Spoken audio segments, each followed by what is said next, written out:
pastoral, María de Magdala.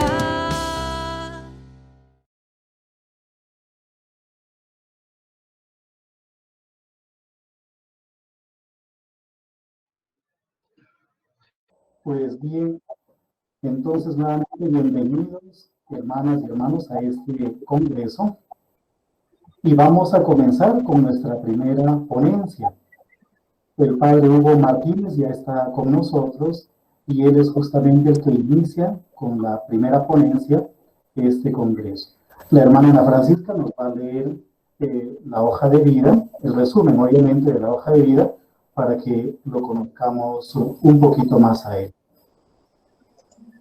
Bien, entonces, nosotros también tenemos que estar muy agradecidos con la Fundación Universitaria Monserrate, conocida en Colombia como la Unimonserrate. Y pues tenemos que decir que el padre Hugo Orlando Martínez es prácticamente uno de nuestros jefes, ¿no? Nosotros trabajamos con el padre William en el Seminario Mayor. El Seminario Mayor tiene el programa de teología de la Unimonserrate, ya primero que el padre Hugo nos lo explicará un poco mejor.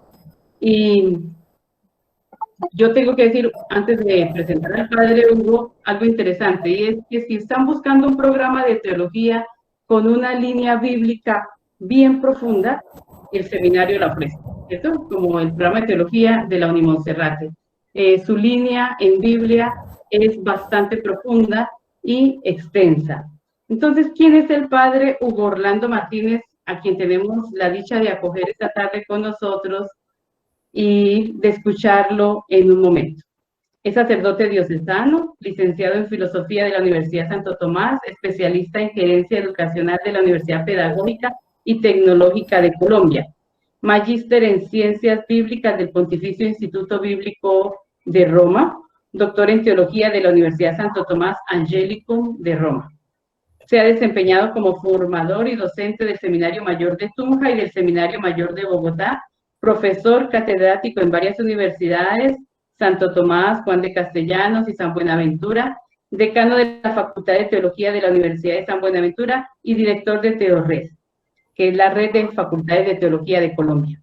Actualmente es vicerrector académico de la Facultad Universitaria Monserrate, paraacadémico del Ministerio de Educación Nacional, y algo que nos enorgullece a nosotros como colombianos es que él es miembro del de la Pontificia Comisión Bíblica. Es catedrático de las Universidades Monserrate y Minuto de Dios. Padre Hugo Martínez, bienvenido y muchas gracias por aceptar esta invitación. O tal vez una pequeña cosita antes de que el padre nos comparta su reflexión, decirles de que aparte de todo lo que ya la hermana Ana Francisca mencionó, es un hermano y un amigo también. Siempre lo hemos sentido así, un hermano y un amigo con quien podemos contar siempre, en quien nos apoyamos permanentemente, tanto como personas, al igual que como centro bíblico. Muchas gracias, Padre Hugo, por estar con nosotros, y toda América Latina y más allá incluso está pues atenta y están atentos a lo que nos va a compartir. Quiero presentar un saludo y un agradecimiento por la invitación. Un saludo a todos los participantes.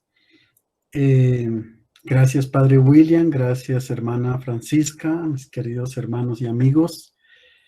Destaco la labor que cumple el Centro de Espiritualidad María de Magdala y celebro con ustedes los 5 años porque tuve el honor de estar ahí en la mesa cuando se inauguró el centro, ahí en el barrio La Estrada, aquí en Bogotá, en el Colegio de las Hermanas. Realmente muy contento y bendigo a Dios por este recorrido de evangelización que ustedes han hecho y están haciendo e irán a hacer a lo largo de la historia. Muchísimas gracias. Yo sé que aquí en este congreso hay eruditos de la Biblia, pero también hay personas que hasta ahora están entrando en el mundo de la Sagrada Escritura, así que adoptaré un lenguaje que sea comprensible para todos. Tal vez no estamos muy familiarizados con el libro de Job, pero quisiera utilizar, como les digo, un lenguaje sencillo que sea comprensible para todos.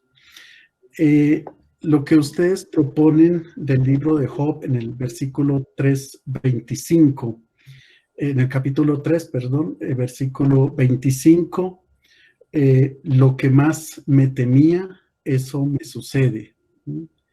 O me sucede lo que más temía. En hebreo se dice kipahat pahati, es decir, los dos verbos están ahí, porque si de algo tengo miedo, eso me acontece, eso me sucede. Y la pregunta que nos hacen, ¿la pandemia es castigo divino o pecado humano? Una pregunta que es bastante provocatoria. Naturalmente, estoy ceñido al método que ustedes presentan, que es un método liberador, y estamos en la etapa de la liberación, cuestionar el texto, problematizar el texto, o al menos tener en cuenta el texto. Yo quiero comenzar con un dato bibliográfico. Luego presentaré una ligera visión de conjunto del libro de Job, pero es apenas un asomo tangencial, como desde la montaña hacia la ciudad, para tener una panorámica del libro, especialmente para quienes no lo han leído atentamente. Y a la vez voy tomando unos aspectos del mismo libro que ilustran lo que estamos tratando, el problema que estamos tratando en esta tarde. Finalmente, entonces, presentaré también la visión neotestamentaria para concluir con una aplicación al ámbito actual. Entonces, comencemos con la visión panorámica de Job y voy a comenzar a desarrollar pues la temática. Ante todo, quiero decir que el libro de Job llama la atención tanto de la filosofía como de la teología. Es una de las cumbres de la poesía universal, tanto teológica como laica, y está tejido con muchos símbolos e imágenes. Y cada vez que se lee el libro, pues se descubren nuevas cosas. Es una veta inagotable, como lo es la palabra de Dios. Es fascinante leer la poesía del libro de Job, pero no nos podemos quedar solamente en la fascinación, sino que también ella nos invita a pasar a la acción, al compromiso ético, como lo hace siempre la palabra de Dios que mueve nuestros corazones. Cada año en el Pontificio Instituto Bíblico de Roma suele haber un estudio especializado que se llama Seminario para Estudiosos y Docentes de Sagrada Escritura. Y justamente este año se celebró en Roma del 20 al 24 de enero y el tema era el Salterio, es decir, los Salmos y el libro de Job, un estado de la cuestión. Dentro de ese seminario hubo una ponencia supremamente profunda y extensa a la vez del profesor Luca Mazzinghi de la Pontificia Universidad Gregoriana, donde al hablar del estado de la cuestión del estudio del libro de Job, presentó una innumerable bibliografía con muchos temas y aspectos que se han tratado sobre el libro de Job, es decir, el libro de Job visto desde distintas aristas o caras, como se lee también la Torá. Y el dato bibliográfico es que el padre Mazzinghi presenta un comentario al libro de Job que publicó el Verbo Divino hace 3 años, en el 2017, cuyo autor es un español, Víctor Morla Asensio, y contiene 1552 páginas. Con esto quiero decir un poco, junto con los innumerables escritos acerca, a lo largo de la historia, acerca del libro de Job. Bien. El libro de Job no es originario exactamente del pueblo de Israel. Ya en el segundo milenio antes de Cristo, en el ámbito babilonio hay un Job babilonio con unas características muy similares a nuestro Job bíblico. Así que, es decir, Israel toma ciertamente todos esos influjos de la cultura, del contexto del Medio Oriente y naturalmente elabora y reelabora su propio contenido que nosotros encontramos en los libros de la Biblia, concretamente en el libro de Job. Así que, por otra parte, es imposible datar el libro. Nosotros decimos que va desde el periodo de la monarquía hasta el periodo griego de Alejandro el Grande, es decir, desde el siglo VIII hasta el siglo III, II antes de Cristo. O sea, es una obra que se compone a lo largo de los siglos, pero llama la atención que en el libro del profeta Ezequiel, que se compone más o menos entre el 590 y el 550, ya se menciona al personaje Job. Y se menciona en un contexto supremamente particular que ya comienza a iluminar el tema que estamos tratando. El texto dice: si envío la peste sobre ese país y derramo en sangre mi furor contra ellos, extirpando de él hombres y bestias, y en ese país se hallan Noé, Daniel y Job, por mi vida, oráculo de Yahvé, que ni hijos ni hijas podrán salvar, solo se salvarán a sí mismos por su justicia. Es porque lo traigo a colación, porque aquí quien está enviando la peste naturalmente es Yahvé. Con respecto al nombre Job, hay muchas propuestas, muchos estudios.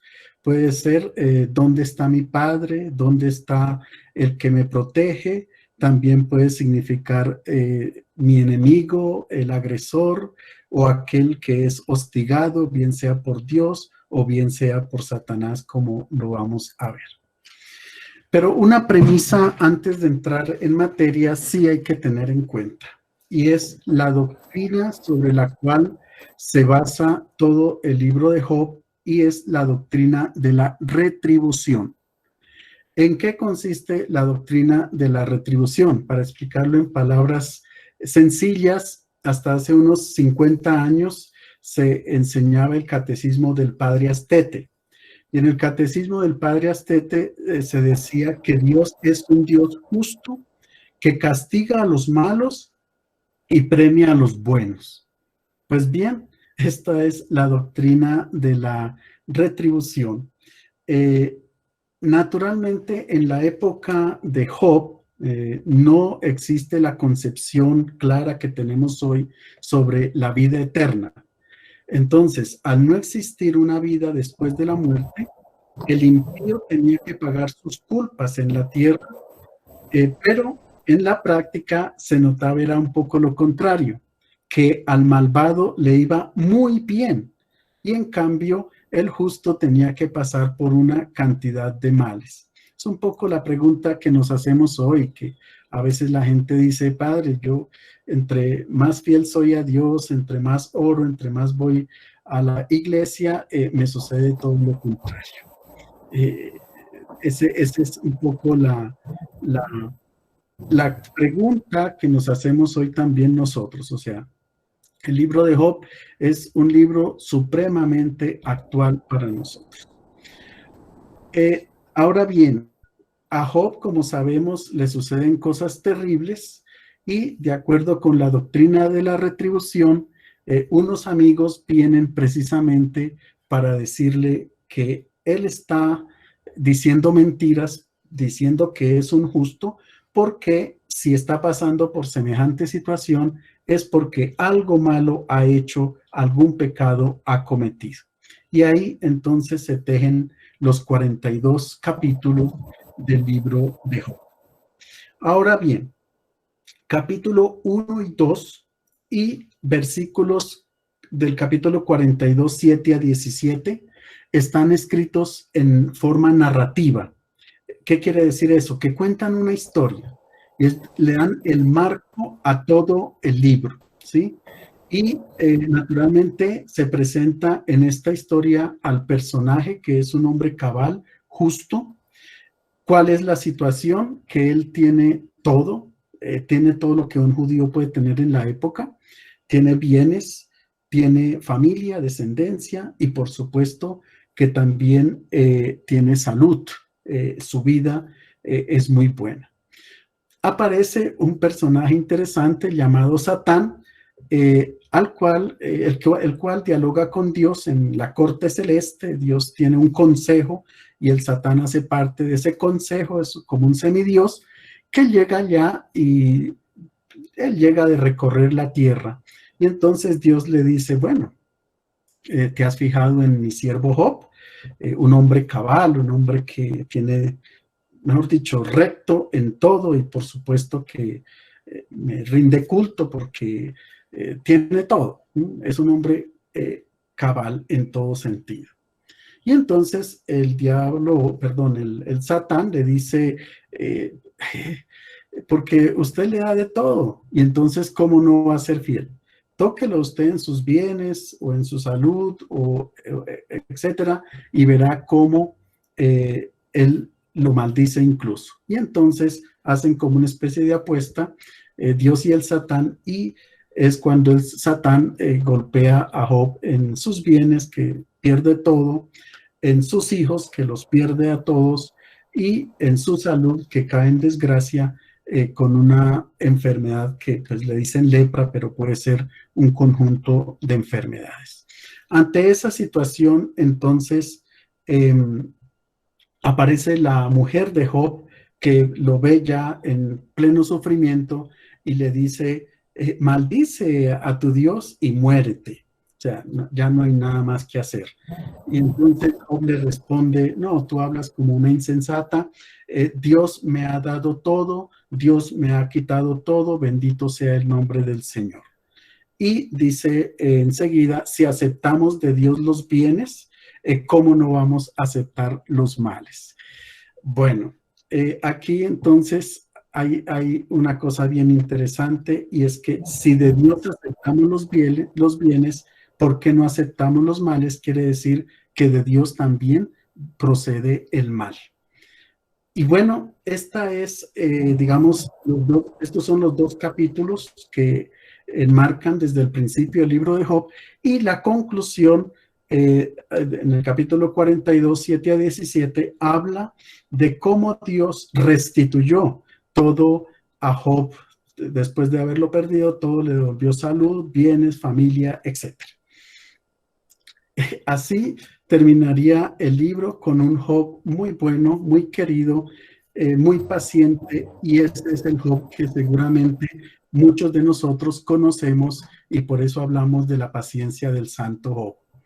Pero resulta que los capítulos 3 a 42, 6, o sea, la mayor parte del libro, está escrito en poesía. Es una poesía bellísima, de una elegancia extraordinaria y muy difícil incluso de traducir, y algunos términos que todavía nos cuesta mucho traducir a la lengua castellana o a las lenguas modernas. Así que este es el libro de Job, un libro con estos capítulos escritos en poesía. ¿Y qué encontramos? No a un Job paciente, no a un Job sencillo, que Dios me lo dio, Dios me lo quitó. No, absolutamente no. Encontramos un Job rebelde que comienza por maldecir su día. Él hubiera querido ser abortado. Él hubiera querido que el día en que nació no existiera en el calendario. Mejor dicho, un Job totalmente distinto.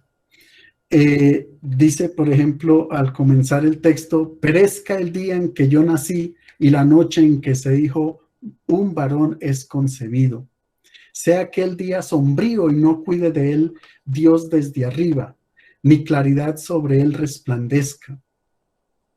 Que repose sobre él nublado, que lo haga horrible como día caliginoso, ocupe aquella noche la oscuridad, no sea contada entre los días del año, ni venga en el número de los meses. O sea, una cuestión, una situación, pues obviamente habla una persona en medio del sufrimiento. En el capítulo 16, él se desfoga contra Dios y dice lo siguiente: el furor de Dios me ataca y me desgarra, rechina los dientes contra mí y me clava sus ojos agresivos.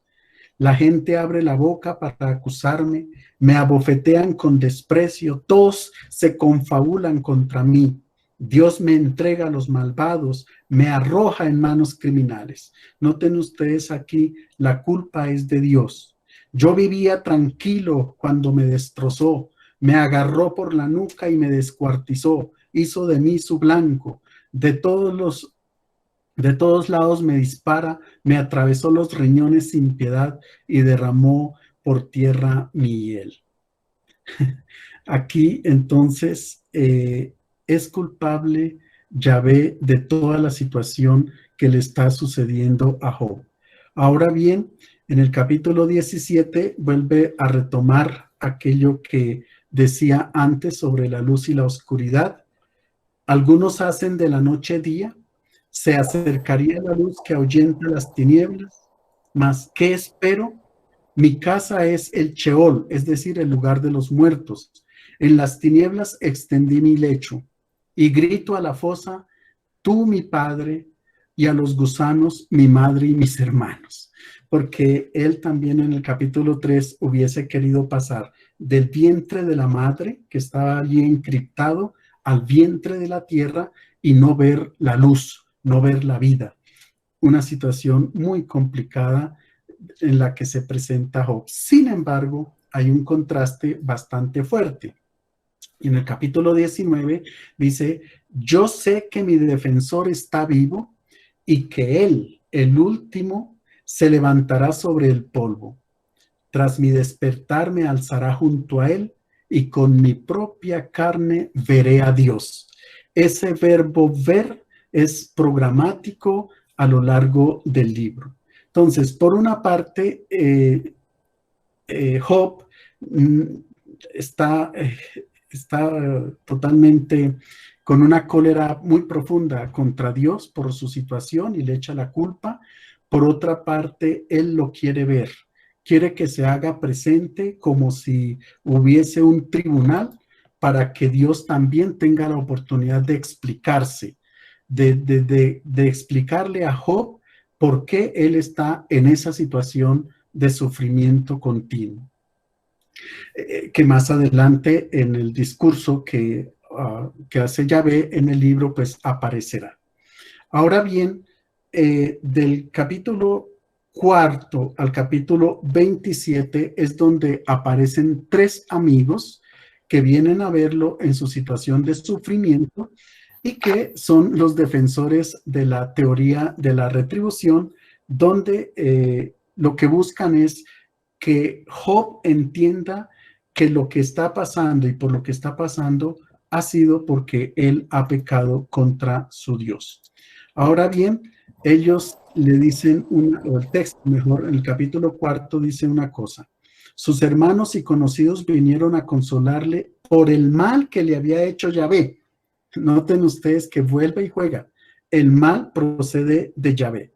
Y esto estaría en consonancia un poco mirando la intertextualidad bíblica con lo que dice Isaías 45:7. Yo soy el Señor y no hay otro, artífice de la luz, creador de las tinieblas, autor de la paz, creador de la desgracia. Yo el Señor hago todo esto, ¿sí? Y el libro del Eclesiástico en el capítulo 11, versículo 14, bienes y males, vida y muerte, pobreza y riqueza vienen del Señor. Y si queremos ir más atrás, en el libro del Éxodo se dice que Dios endureció el corazón de Faraón. O sea, hay una atribución del mal a Dios por una sencilla razón.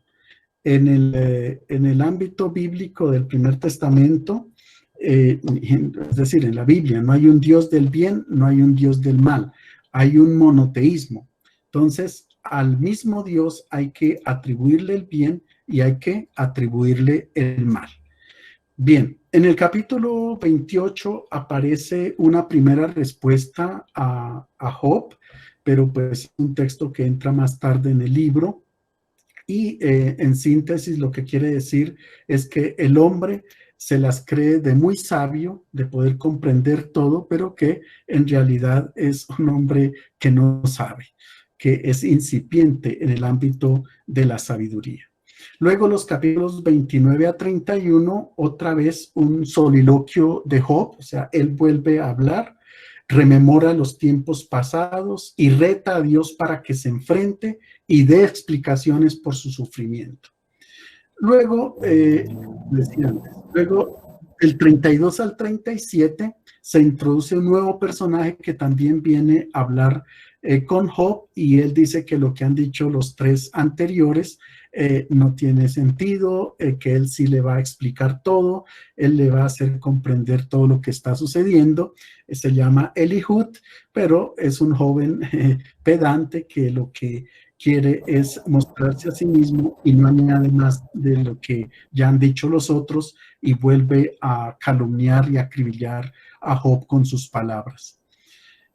Finalmente, capítulos 38 a 42, 6 es la voz de Dios. Ahora Dios responde desde la tormenta o desde el torbellino y va ahora sí a presentarse delante de Job. Se presenta con unas lecciones de cosmología y de ecología para que Job entienda que, porque el problema es que Job piensa que este es un mundo al azar, que es un mundo injusto en todo sentido, por las leyes de la naturaleza o por el mismo hombre. Y entonces Yahvé tiene que explicarle que de todas maneras hay un designio detrás de todo esto, y que lo que pasa es que Job está empañando los designios de Dios con todo lo que está hablando. De hecho, que Yahvé le pregunta, ¿dónde estabas tú cuando yo cimenté la tierra? A ver, contéstame. ¿Dónde estabas tú? ¿Qué hacías tú cuando yo estaba poniéndole al mar todas las nubes como una sábana para cubrirlo, etcétera? Le habla de todo el universo, de toda la creación, y también le dice una cosa muy importante. ¿Dónde estabas tú cuando yo creé a Behemoth y Leviatán? ¿Qué son Behemoth y Leviatán? Dos bestias marinas o monstruos del mar que personalizan el mal. El mal está dentro del mar, y la manera como Dios pone límite al mar es precisamente para controlar el mal. Luego, aquí también se dice que Dios es autor del mal y representado en estos dos monstruos marinos. Finalmente, Job responde a Yahvé y dice, sé que tú eres todopoderoso, ningún proyecto te es irrealizable. Era yo el que empañaba el consejo con razones sin sentido. Sí, he hablado de grandezas que no entiendo, de maravillas que superan y que ignoro. Y dice, yo te conocía solo de oídas, pero ahora mis ojos te han visto. Es bien interesante. Dice, y por eso me retracto y me arrepiento en polvo y ceniza. Bien, es decir, Job es capaz en este momento de ver a Dios. Pero ¿qué es lo que ve? Porque en la Biblia no se puede ver a Dios y seguir con vida. Es lo que pensamos también nosotros hoy. Nos morimos y vemos a Dios, ¿sí?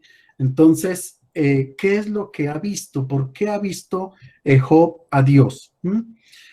Quizás, y en esto sigo a Víctor Morla, que presenta esta manera de pensar. Job, para ver a Dios, lo que hizo fue verse a sí mismo. Se encontró consigo mismo. ¿Por qué? Porque tenía, como dice Satán, una valla protectora tenía bienes, tenía familia, tenía de todo, no podía ver a Dios. Lo pudo ver fue únicamente en el sufrimiento. En el sufrimiento, cuando él se encuentra y se reconcilia con ese sufrimiento, incluso con la muerte, es que Job se entiende a sí mismo, puede comprender a Dios que lo supera naturalmente y que sus designios son totalmente distintos a los designios del ser humano, del hombre, y entonces las cosas se calman y así termina el libro de Job de una manera bellísima, pero con la pregunta, el interrogante que siempre nos planteamos nosotros sobre nuestra condición humana, antropológica y sobre la teología. ¿Dónde está Dios, sobre todo en el momento en que hay catástrofes, hay epidemias, hay sufrimiento en el ser humano? Ahora bien, siempre se han preguntado cuál es el objetivo del libro entonces. Algunos dicen, el objetivo del libro es ver si es posible una religión desinteresada. ¿Qué es una religión desinteresada? Pues evitar lo de la doctrina de la retribución, que yo actúo porque Dios me premia. No, totalmente. O yo actúo mal y Dios me castiga, tampoco. El hombre actuaría independientemente de la divinidad, es decir, independientemente de Dios, como dice Bonhoeffer, vivir la fe como si Dios no existiera. Es decir, un comportamiento ético recto independientemente de Dios. Otros dicen que el objetivo del libro es mostrar cómo un creyente puede responder ante el sufrimiento. Y pues esto estaría ya más perfeccionado en la cruz de Cristo, que le da un sentido al sufrimiento humano. Pero lo que pensamos realmente que quiere mostrar es el libro de Job, es el problema del mal. Como si la creación no tuviese un proyecto divino, que es lo que cuestiona Job, y que el ser humano tampoco, y entonces todo sería un caos y un desorden un poco con lo que dice el libro del Génesis. Pues bien, esta pregunta por el sufrimiento humano, por el sufrimiento del hombre, por la existencia del mal, siempre ha estado. Epicuro la ha formulado antes de Cristo, ¿sí? Y la pregunta es, si Dios es bueno y no puede evitar el mal, entonces es porque es un pobre Dios muy lejano a la imagen omnipotente que nosotros tenemos de él. Y si es omnipotente y hay mal, es porque no es bueno.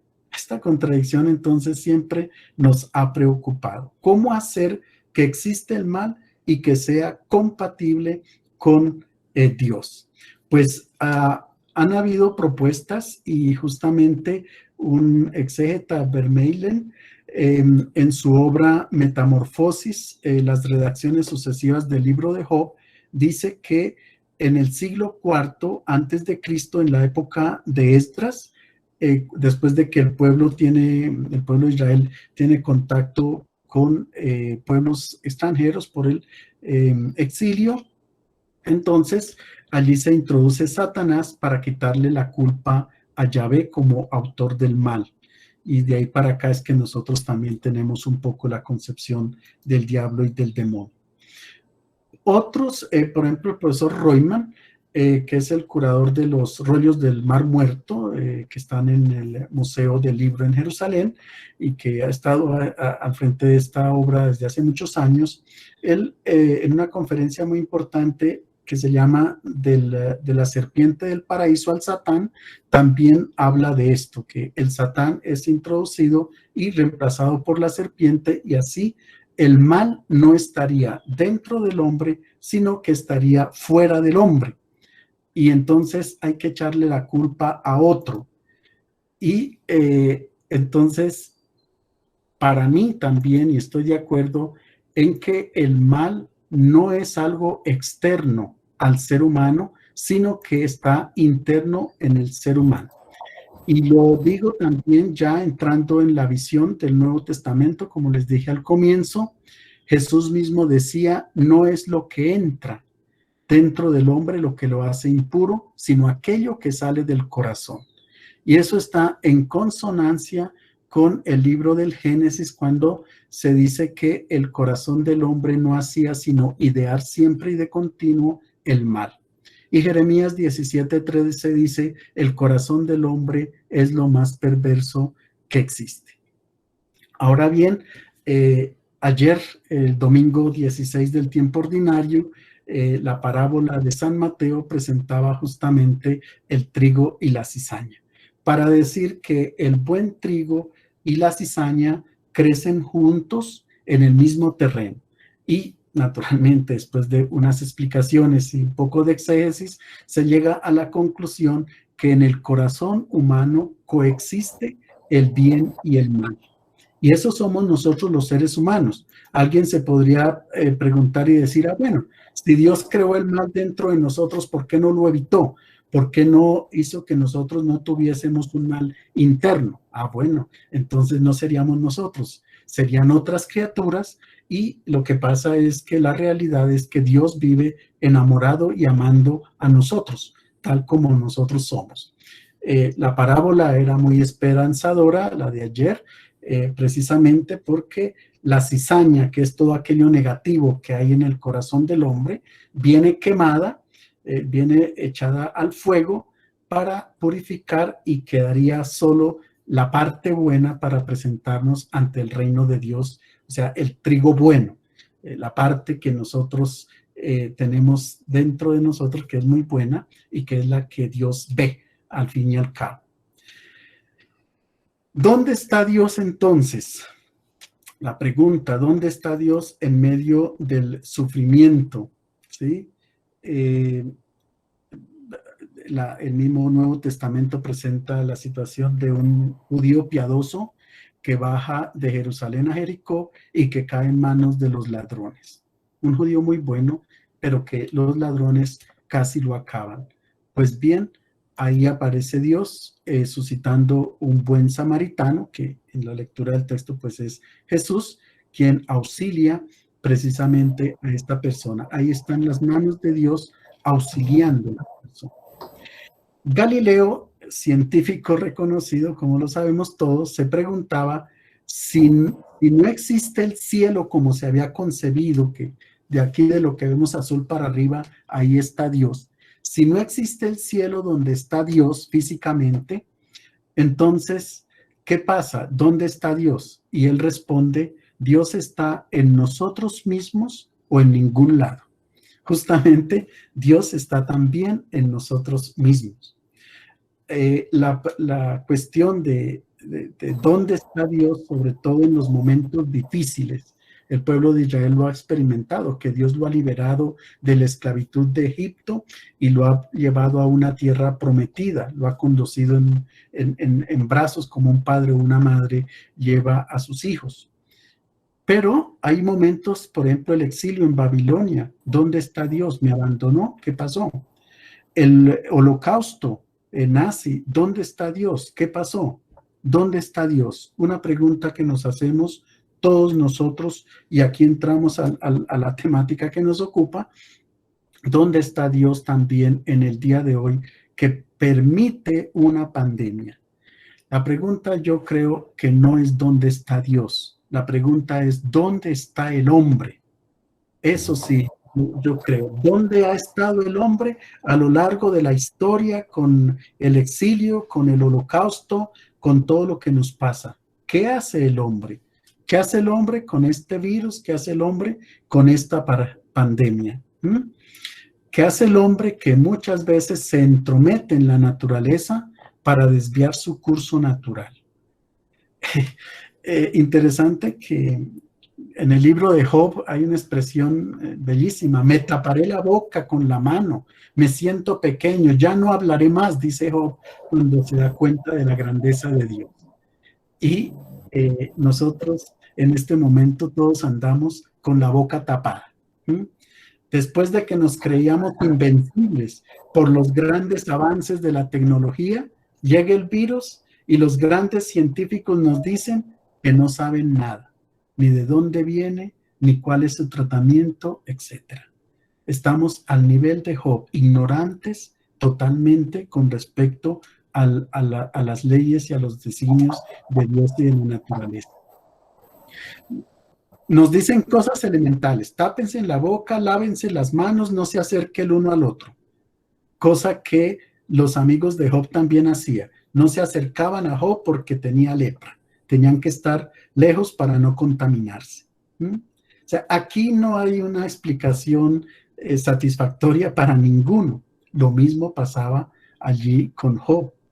Entonces, nosotros no podemos poner una distancia del amor cristiano como lo hacían los amigos de Job, y que, entre otras cosas, al final del libro vienen totalmente, quedan muy mal con Dios. Dios le dice a Job que él no es malo, nunca le dice que es malo, ni que ha cometido nada. Que es ignorante, sí, eso sí le dice, es ignorante, no conoce los designios de Dios, pero realmente no es malo Job de ninguna manera. Y los amigos no fueron capaces de comprender el sufrimiento de Job.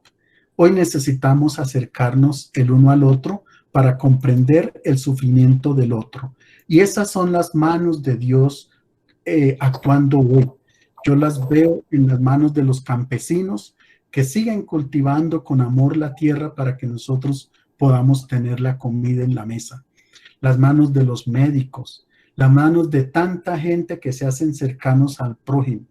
Ahí están presentes y ahí está presente Dios. En Job 24, 2, 5 decía el texto: los malvados remueven los mojones, roban el rebaño y su pastor, se llevan el asno de los huérfanos, toman en prenda el buey de la viuda, etc. Esa situación la podemos transmitir hoy al campo político, al campo social, al campo económico. Hoy también hay corrupción, hoy también hay quienes se roban todo, hoy también hay mal. El mal sigue en la historia del ser humano, como decía la parábola de ayer. Así como el pueblo de Israel entonces preguntaba ¿quién nos liberará? Y estaba en una incertidumbre terrible, también nosotros podemos plantearnos la pregunta: ¿quién nos podrá liberar? ¿Nos podrán liberar los médicos, el gobierno, la vacuna? ¿Qué podremos hacer nosotros ahora con respecto a esta pandemia de la humanidad? Que no es un castigo de Dios y que no procede de Dios. Ahí ya estoy dando la respuesta. ¿Por qué? Porque en muchos profetas, diría yo entre comillas profetas, y meten a la pobre Virgen María ahí, que la Virgen María reveló que en un futuro habría una epidemia y que esa epidemia era terrible y era un castigo de Dios a la humanidad. Dios no nos castiga, Dios no se mete en ese plano terreno como nosotros, de envidia o de egoísmo, no. Dios es muy distinto al ser humano. Dios nos ama, como he dicho antes. Ahora, no es la primera pandemia que el hombre tiene a lo largo de su historia. Conocemos la peste antonina del siglo II, la peste bubónica de la Edad Media, la fiebre española de 1918. Hoy convivimos con pandemias, la malaria, el dengue, el SIDA, el cólera, etc. Eso no, sino que como tenemos mayor comunicación, pues estamos siguiendo el paso a paso de este virus. Pero en todo esto, mis queridos hermanos, Dios actúa como una madre que con su infinito amor cuida a su hijo que sufre sin arremeter contra los principios de la naturaleza. Dios no nos puede liberar de la muerte porque para eso nacimos, para morirnos. Pregunta final para concluir. ¿Entonces Dios quiere el mal? No. Esto es un problema filosófico, lingüístico. Nosotros nos expresamos siempre en lenguaje humano. Y notemos que el libro de Job pertenece a la tradición judía. La parte neotestamentaria ya es la parte judeocristiana. Y hay que distinguir muy bien las dos concepciones de Dios, del Dios de Job que yo siempre le dije Yahvé, y el Dios de Jesucristo, el cual nosotros conocemos como un Padre misericordioso y que se ha hecho carne y que se queda con nosotros, como nos dice en el Evangelio de Mateo: yo estaré con ustedes hasta el fin del mundo. De esta manera, entonces, nosotros no podemos hablar de un Dios a nuestra imagen y semejanza. Una cosa es buena o mala, pero no se puede pasar al mundo de lo divino, porque Dios está fuera del mundo de los seres humanos.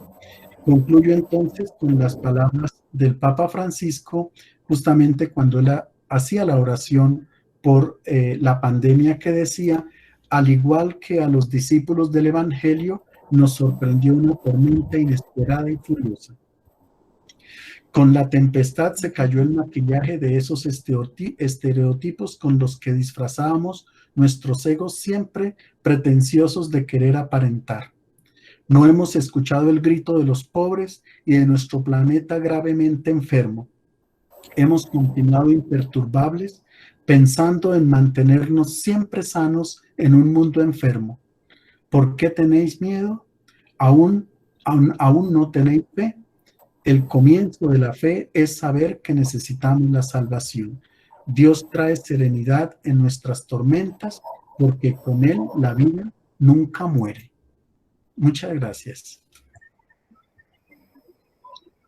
Bien, le damos las gracias. Podemos levantar la mano en agradecimiento al Padre Hugo por esta extraordinaria ponencia que abre también el Congreso. No sé si haya un comentario. Tenemos 3 minuticos. Un comentario de alguien. Entonces, si alguien quiere hacerlo, pues habilite su micrófono y lo puede hacer. Un eco, un comentario. Creo que la hermana Laura, me parece que la hermana Laura.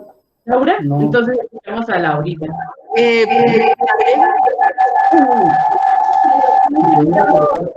Madrecita linda para... Ya lo voy a habilitar. Muchas gracias, Padre Hugo, por el paseo, por el libro de Job, por llegar al momento culmen que estábamos esperando. Muchas gracias, Padre Hugo, de verdad muy amable por su hermoso compartir, que nos ha permitido conocer el libro de Job y también encarar la situación, la dificultad en la que nos encontramos desde la perspectiva bíblica y concretamente cristiana. Vamos a escuchar. Muchísimas gracias, Padre, por su intervención. Muchas gracias, Padre, por su intervención. Me pareció de mucha profundidad y seguramente va a trascender en nuestra vida todo lo que usted dijo acerca de Job. Muchas gracias. Con mucho gusto, hermano. Gracias, Laurita. Bien, nosotros hemos pensado que durante nuestro congreso vamos a dar una pausa. Y aquí hay Milena, yo creo que es Milena, no, alguien está llamando, vi a alguien con mascarilla. Muy bien, creo que nosotros hemos pensado en darles unas pausas porque después de lo que recibimos necesitamos como pararnos un momentico, de pronto tomarnos un café, tomar un vasito de agua y ya el Padre William nos va a dar el horario. Sí, pero antes del horario nosotros queremos muy simbólicamente agradecerle a usted, Padre Hugo, y le tenemos un certificado. Muchas gracias. Lo vamos a proyectar en este momento. A ver, aquí está, lo vamos a proyectar y luego se lo haremos llegar vía email. Por ahora todo es igual. Entonces, aquí está el certificado. Con mucho cariño, disculpe de verdad la sencillez, no tenemos otros medios pues para poder retribuir semejante generosidad. Y dice: el Centro Bíblico Pastoral María de Magdala hace constar que el presbítero Hugo Orlando Martínez Aldana participó como ponente en el primer Congreso Virtual Internacional del CDPML, desarrollado del 20 al 22 de julio del año 2020, cuyo tema fue Lo que más me aterraba me acontece, Job 3:25e. Reflexiones desde el libro de Job sobre la pandemia que desestabilizó el mundo. Es el título justamente del Congreso, no tanto de la pandemia, sino del Congreso.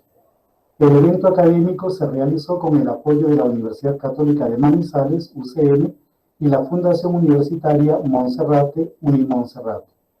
Y pues firmamos, aunque nuestras firmas tal vez no tengan tanto valor o tanto peso, la hermana y yo, pero lo hacemos, Padre, con muchísimo cariño y con una enorme gratitud por todo lo que no solamente a los participantes en este congreso, sino a todas las personas ha compartido. Que Dios le bendiga, que le ilumine siempre en sus actividades académicas, que le fortalezca igualmente pues en su vida como sacerdote, como todo lo que usted en realidad hace. Muchas gracias, Padre Hugo. Muchísimas gracias a usted, Dios los bendiga, a todos los participantes, un abrazo muy grande, un abrazo virtual. Muchas gracias. Siempre. Los aprecio mucho. Bien. Como mencionó la hermana Ana Francisca, nos vamos a tomar entonces un descanso de 15 minutos y aunque ya no son 15, son 14 minutos y puntualitos, pero bien puntualitos, a las 4:25 nuevamente nos conectamos o nos aparecemos o como ustedes quieran, pues para continuar con la segunda ponencia. Muchas gracias y que Dios les bendiga. Es mejor no salirse porque así no tenemos que volver a admitirlos. Entonces ya ustedes están aquí, no sea que les quiten el puesto. Cuídenle el puesto, dejen la maleta ahí y váyanse a descansar.